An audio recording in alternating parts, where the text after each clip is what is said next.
21ನೇ ಶ್ಲೋಕ. ರಾಮ ದುಆರೆ ತುಮ ರಖವಾರೆ, ಹೋತನ ಆಜ್ಞಾ ಬಿನು ಪೈಸಾರೆ.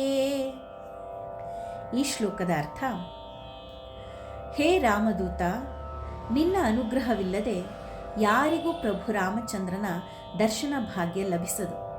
ಏಕೆಂದರೆ ನೀನು ರಾಮಚಂದ್ರ ಮೂರ್ತಿಗೆ ಅತ್ಯಂತ ಪ್ರೀತಿ ಪಾತ್ರನಾಗಿರುವೆ.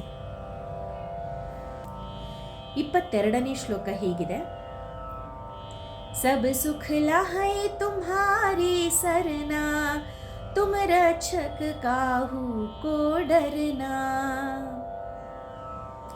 ಇದರ ಅರ್ಥ ಏನಂತಂದರೆ, ನಿನ್ನಲ್ಲಿ ಶರಣಾಗತರಾದ ಭಕ್ತರಿಗೆ ಎಲ್ಲ ದಿವ್ಯ ಸುಖ ಸಂಪತ್ತುಗಳ ಪ್ರಾಪ್ತಿಯಾಗುತ್ತದೆ.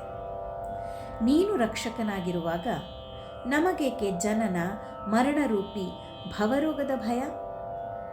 ಓ ಶರಣಾಗತ ರಕ್ಷಕ ಹನುಮ, ನಿನಗೆ ವಂದನೆಗಳು. 23ನೇ ಶ್ಲೋಕ. ಆಪನ ತೇಜ ಸಂಹಾರೋ ಆಪೈ, ತೀನೋ ಲೋಕ ಹಾಂಕತೆ ಕಾಂಪೈ. ಈ ಶ್ಲೋಕದ ಅರ್ಥ: ನಿನ್ನ ಈ ಪರಮ ತೇಜಸ್ಸಿಗೆ ನೀನೇ ಸರಿಸಾಟಿ, ಅಲ್ಲದೆ ಬೇರೆ ಯಾರೂ ಇಲ್ಲ. ನೀನು ಹೂಂಕರಿಸಿದರೆ 3 ಲೋಕಗಳು ಕೂಡ ನಡುಗಿ ತತ್ತರಿಸಿ ಹೋಗುತ್ತವೆ. 24ನೇ ಶ್ಲೋಕ ಹೀಗಿದೆ: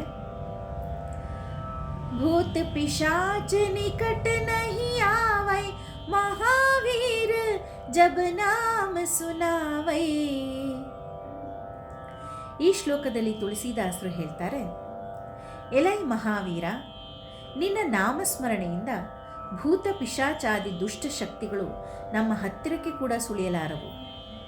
ಎಲೈ ಪ್ರತಾಪಶಾಲಿಯೇ, ನಿನಗೆ ವಂದನೆಗಳು.